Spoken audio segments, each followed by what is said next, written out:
Bonsoir à tous et bienvenue dans votre rendez-vous littéraire sur D8, Voyage au bout de la nuit. Je suis ravie de vous retrouver pour la suite d'une lecture ensemble.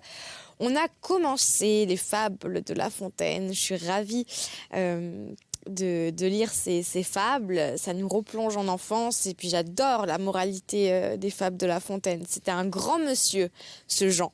N'hésitez pas à réagir tout au long de la soirée avec le hashtag VBN sur les réseaux sociaux. On lit toutes vos petites réactions avec beaucoup de plaisir et d'attention. Et qu'est-ce que je voulais vous dire? Non, c'est tout. Moi, je vais reprendre ma lecture. Ah oui, pour ceux qui nous retrouvent et qui ne connaissent pas le principe de l'émission, nous sommes des comédiens et des comédiennes qui lisons pour vous des classiques de la littérature française et étrangère. Des fois des romans contemporains, des scénarios, des pièces de théâtre. Voilà, on s'éclate. On est une belle équipe de 15 lecteurs et on réfléchit à vous donner le plus de plaisir possible en redécouvrant les auteurs classiques et aussi en vous faisant découvrir des auteurs contemporains. Voilà. Donc je vais reprendre au livre 2e des fables de La Fontaine et je vais vous lire la fable Le lion et le moucheron. Très bonne soirée à tous.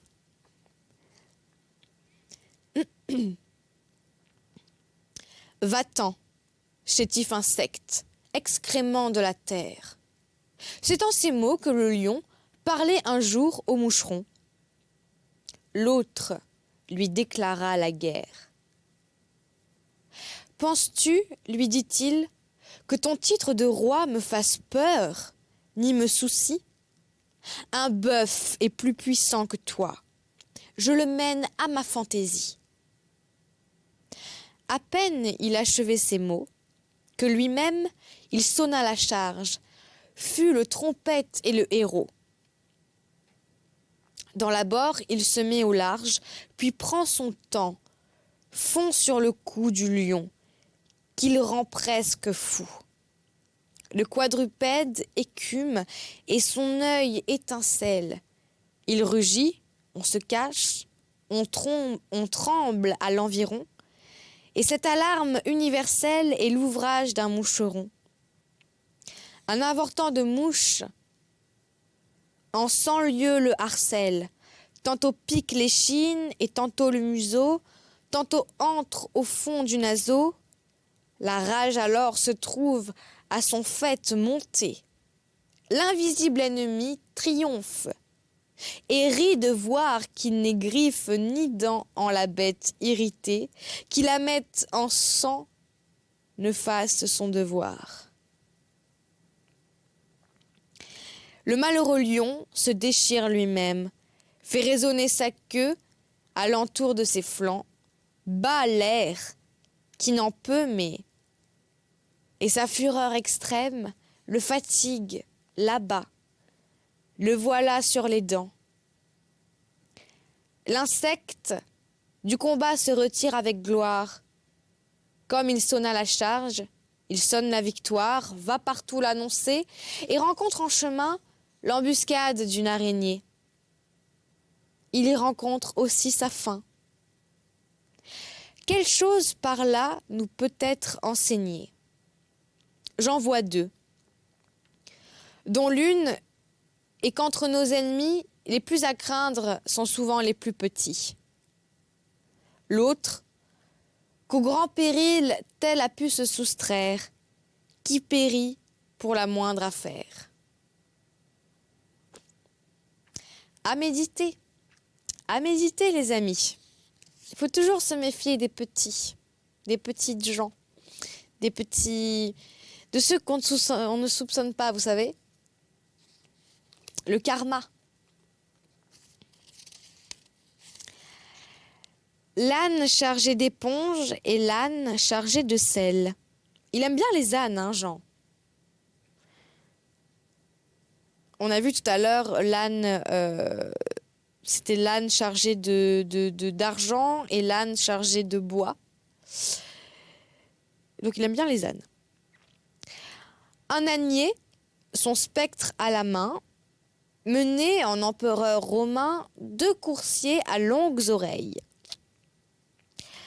L'un d'éponge chargé marchait comme un courrier, et l'autre se faisant prier portait, comme on dit, les bouteilles.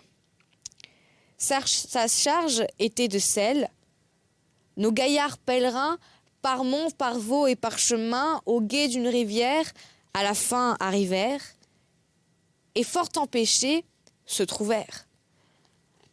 L'ânier, qui tous les jours traversait ce gué-là, sur l'âne à l'éponge monta, chassant devant lui l'autre bête, qui voulant en faire à sa tête, dans un trou se précipita, revint sur l'eau, puis échappa, car au bout de quelques nagées, tout son sel se fondit si bien, que le baudet ne sentit rien sur ses épaules soulagées. Camarade épongier prit exemple sur lui, comme un mouton qui va dessus la foi d'autrui. Voilà mon âne à l'eau, jusqu'au col il se plonge, lui, le conducteur et l'éponge. Tous trois burent d'autant, l'ânier et le grison firent à l'éponge raison. Celle-ci devint si pesante, et de tant d'eau s'emplit d'abord, que l'âne succombant ne put gagner le bord. L'ânier l'embrassait dans l'attente d'une prompte et certaine mort. Quelqu'un vint au secours, qui ce fut, il n'importe. C'est assez qu'on ait vu par là qu'il ne faut point agir chacun de même sorte. J'en voulais venir à ce point. En gros, si on résume, il ne faut pas toujours suivre son voisin. C'est pas parce que quelqu'un fait quelque chose et que vous trouvez ça très bien qu'il faut faire pareil, car chacun est différent.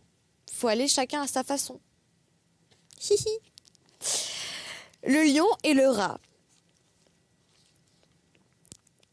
Il faut, autant qu'on peut, obliger tout le monde. On a souvent besoin d'un plus petit que soi. On en revient à la fable précédente, si vous avez suivi, les petits, nana. On a souvent besoin d'un plus petit que soi. De cette vérité, deux fables feront foi, tant la chose en preuve abonde. Entre les pattes d'un lion, un rat sorti de terre, assez à l'étourdi. Le roi des animaux, en cette occasion, montra ce qu'il était et lui donna la vie. Ce bienfait ne fut pas perdu. Quelqu'un aurait-il jamais cru qu'un lion d'un rat eût affaire? Cependant, il avint qu'au sortir des forêts, ce lion fut pris dans des rets, dont ses rugissements ne purent le défaire. Alors, les rets, c'est des filets. Sire Rat accourut et fit tant par ses dents qu'une maille rongée emporta tout l'ouvrage. Patience et longueur de temps font plus que force ni que rage. Ah, j'adore. J'adore cette petite moralité. La colombe et la fourmi. L'autre exemple est tiré d'animaux plus petits. Le long d'un clair ruisseau buvait une colombe, quand sur l'eau, se penchant une fourmi, y tombe. Et dans cet océan, l'on eût vu la fourmi s'efforcer, mais en vain, de regagner la rive. La colombe, aussitôt, usa de charité. Un brin d'herbe dans l'eau, par elle étant jeté, ce fut un promontoire où la fourmi arrive. Elle se sauve. Et là-dessus passe un certain croquant qui marchait les pieds nus. Ce croquant, par hasard, avait une arbalète.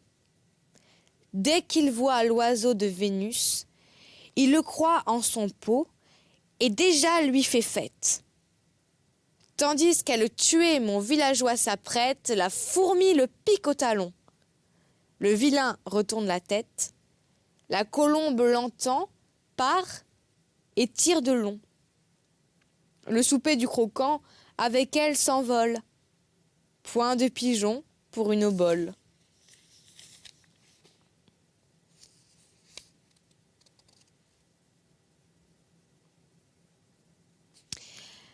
Le lièvre et les grenouilles. Un lièvre en son gîte songeait, car que faire en un gîte, à moins que l'on y songe.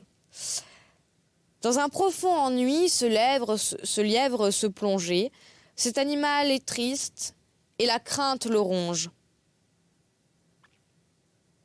Les gens de naturel peureux sont, disait-il, bien malheureux. Ils ne sauraient manger morceaux qui leur profitent. Jamais un plaisir pur, toujours assaut divers. Voilà comme je vis.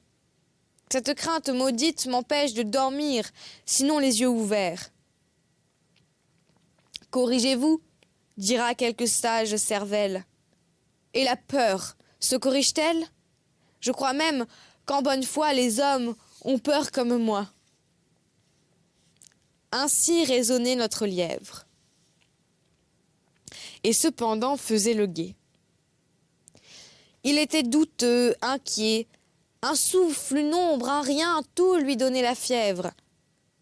Le mélancolique animal, en rêvant à cette matière, entend un léger bruit. Ce lui fut un signal pour s'enfuir de vers sa tanière. Il s'en alla passer sur le bord d'un étang. Grenouille aussitôt de sauter dans les ondes, grenouille de rentrer en leur grotte profonde. « Oh, dit-il, j'en fais faire autant qu'on m'en fait faire. Ma présence effraie aussi les gens, je mets l'alarme au camp. Et d'où me vient cette vaillance? Comment? Des animaux qui tremblent devant moi? Je suis donc un foudre de guerre? Il n'est, je le vois bien, six poltrons sur la terre qui ne puissent trouver un plus poltron que soi.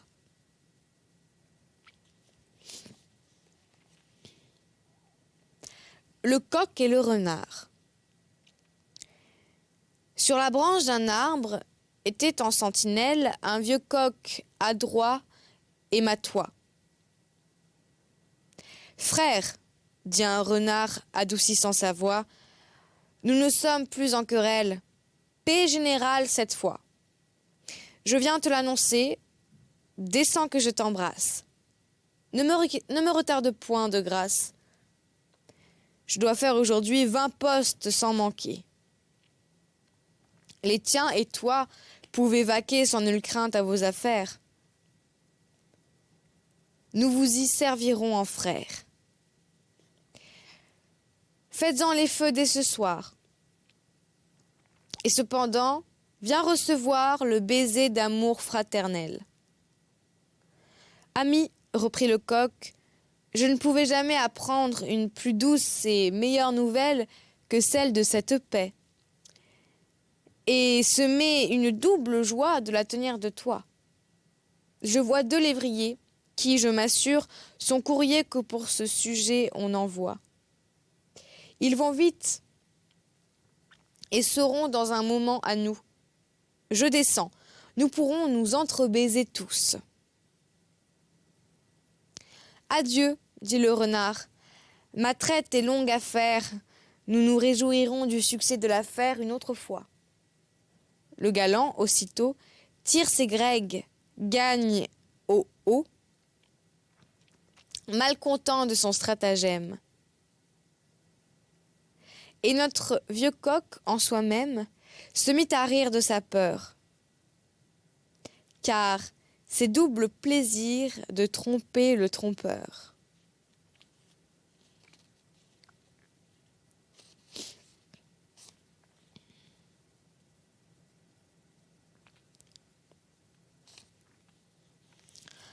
Le corbeau voulant imiter l'aigle. L'oiseau de Jupiter, élevant un mouton, un corbeau, témoin de l'affaire, et plus faible de reins, mais non pas moins glouton, en voulut sur l'heure autant faire. Il tourne alentour du troupeau, marque entre 100 moutons le plus gras, le plus beau, un vrai mouton de sacrifice. On l'avait réservé pour la bouche des dieux. Gaillard Corbeau disait, en le couvant des yeux, « Je ne sais pas qui fut ta nourrice, mais ton corps me paraît en merveilleux état. Tu me serviras de pâture. » Sur l'animal bêlant, à ces mots il s'abat. La moutonnière créature pesait plus qu'un fromage, outre que sa toison était d'une épaisseur extrême. Et mêlée à peu près de la même façon que la barbe de Polyphème, elle empêtra si bien les serres du corbeau que le pauvre animal ne put faire retraite. Le berger vient, le prend, l'encage bien et beau, le donne à ses enfants pour servir d'amusette. Il faut se mesurer, la conséquence est nette. Mal prend aux volereaux de faire les voleurs. L'exemple est un dangereux leurre. Tous les mangeurs de gens ne sont pas grands seigneurs. Où la guêpe a passé, le moucheron demeure.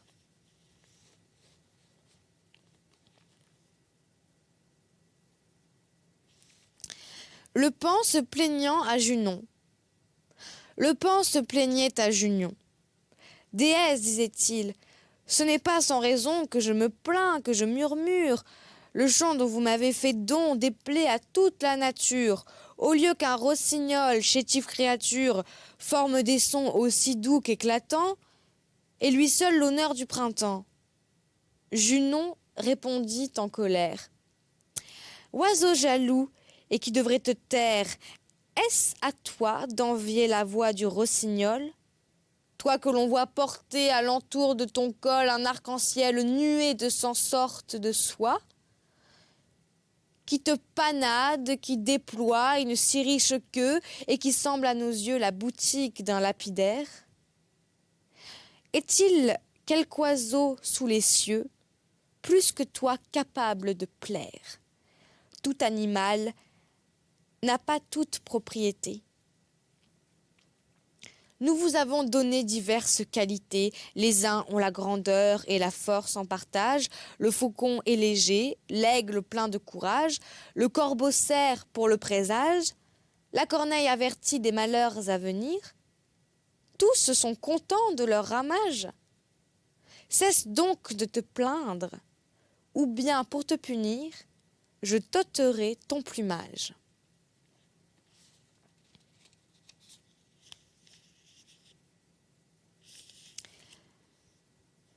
Le lion et l'âne chassant.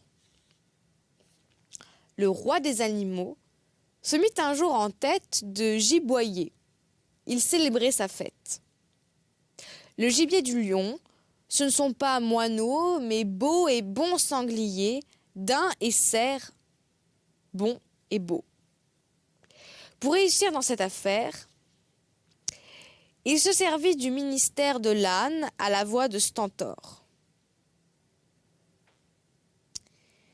L'âne à Mester, lion fit office de cor. Le lion le posta, le couvrit de ramée, lui commanda la brère, assuré qu'à ce son, les moins intimidés fuiraient de leur maison.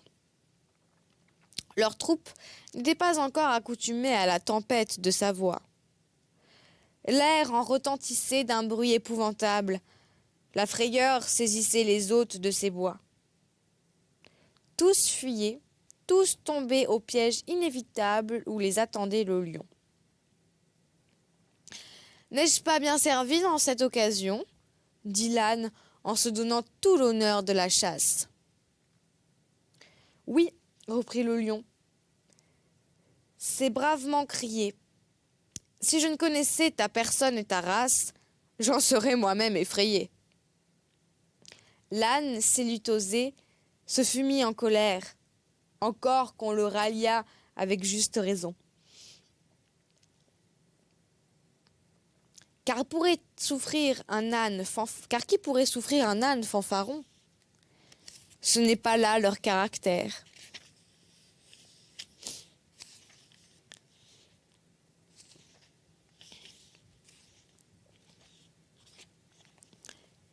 Ah, on attaque le 3e livre. Je rappelle qu'il y a 12 livres de fables de La Fontaine. 243 fables. Le meunier, son fils et l'âne. C'est une fable dédiée à Monsieur de Maucroix. L'invention des arts étant un droit d'aînesse, nous devons l'apologue à l'ancienne Grèce. Mais ce champ ne se peut tellement moissonner que les derniers venus n'y trouvent à glaner.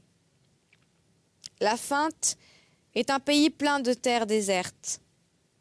Tous les jours, nos auteurs y font des découvertes. Je t'en veux dire un trait assez bien inventé. Autrefois, Aracan Malherbe l'a conté.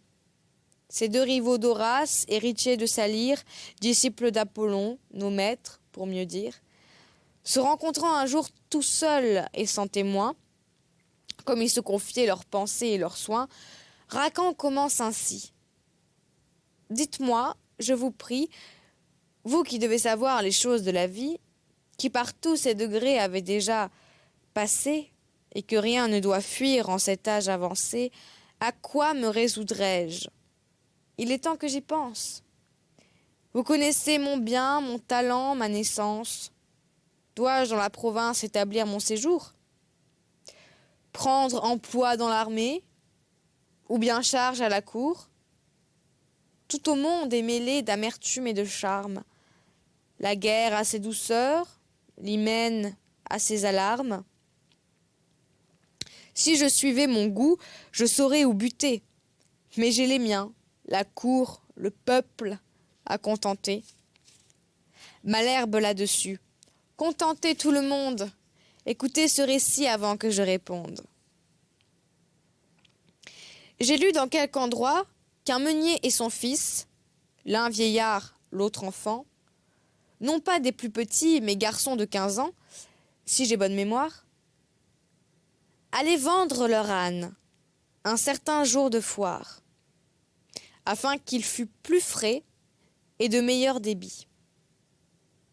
On lui lia les pieds, on vous le suspendit, puis cet homme et son fils le portent comme un lustre. Pauvres gens, idiots, couple ignorant et rustre. Le premier qui les vit, de rire s'éclata. Quelle farce, dit-il, vont jouer ces gens-là. Le plus âne des trois n'est pas celui qu'on pense. Le meunier, à ces mots, connaît son ignorance. Il met sur pied sa bête, il la fait détaler. L'âne qui goûtait fort l'autre façon d'aller se plaint en son patois. Le meunier n'en a cure. Il fait monter son fils, il suit, et d'aventure passent 3 bons marchands. Cet objet leur déplut. Le plus vieux au garçon s'écria tant qu'il put. « Oh là, oh, descendez que l'on ne vous le dise, jeune homme qui menez laquais à barbe grise. C'était à vous de suivre, au vieillard de monter. » « Messieurs, dit le meunier, il vous faut contenter. » L'enfant met pied à terre, et puis le vieillard monte.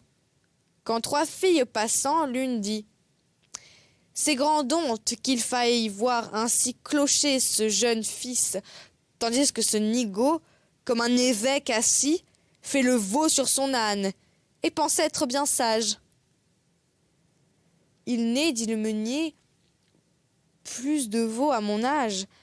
Passez votre chemin, la fille, et m'en croyez. » Après maints colibés, coup sur coup renvoyés, l'homme crut avoir tort et mit son fils en croupe. Au bout de 30 pas, une 3e troupe trouve encore à gloser. L'un dit « Ces gens sont fous. Le baudet n'en peut plus, il mourra sous leurs coups. Et quoi? Charger ainsi cette pauvre bourrique. N'ont-ils point de pitié de leurs vieux domestiques? Sans doute qu'à la foire, ils vont vendre sa peau. Parbleu, dit le meunier, est bien fou ce cerveau qui prétend contenter tout le monde et son père. Essayons toutefois si par quelque manière nous en viendrons à bout. » Ils descendent tous deux. L'âne, se prélassant, marche seul devant eux. Un quidam les rencontre et dit Est-ce la mode que Baudet aille à l'aise et Meunier s'incommode? Qui de l'âne ou du maître est fait pour se lasser? Je conseille à ces gens de le faire enchâsser. Ils usent leurs souliers et conservent leur âne. Nicolas au rebours, car quand il va voir Jeanne, il monte sur sa bête. Et la chanson le dit, beau trio de Baudet. Le meunier repartit. Je suis âne, il est vrai, j'en conviens, je l'avoue, mais que dorénavant on me blâne, on me loue. Qu'on dise quelque chose ou qu'on ne dise rien, j'en veux faire à ma tête. Il le fit, et fit bien. Quant à vous, suivez Mars, ou l'amour, ou le prince, allez, venez, courez, demeurez en province, prenez femme, abbaye, emploi, gouvernement. Les gens en parleront, n'en doutez nullement. Tout ça pour dire que quoi qu'on fasse, peu importe les choix que l'on fait, ils seront toujours critiqués. Toujours, les gens auront quelque chose à dire. Alors, si je peux me permettre, suivez vos envies, faites ce que bon vous semble tant que ça ne fait de mal à personne, parce que quoi que vous choisissiez, on trouvera toujours à critiquer. Toujours.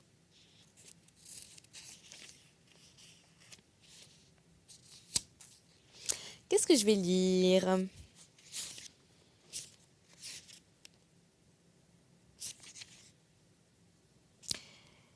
Les membres et l'estomac. Je devais, par la royauté, avoir commencé mon ouvrage. À la voir d'un certain côté, Messer Gaster en est l'image. S'il y a quelque besoin, tout le corps s'en ressent. De travailler pour lui les membres se lassant, chacun d'eux résolu de vivre en gentilhomme, sans rien faire, alléguant l'exemple de Gaster. Il faudrait, disent-ils, sans nous qu'il vécût d'air. Nous suons, nous peinons comme bêtes de somme, et pour qui? Pour lui seul. Nous n'en profitons pas. Notre soin n'aboutit qu'à fournir ses repas. Chaumont. C'est un métier qui veut nous faire apprendre. Ainsi dit, ainsi fait. Les mains cessent de prendre, les bras d'agir, les jambes de marcher, tous dirent à Gaster qu'il en alla chercher. Ce leur fut une erreur dont ils se repentirent. Bientôt les pauvres gens tombèrent en langueur. Il ne se forma plus de nouveau sang au cœur, chaque membre en souffrit, les forces se perdirent.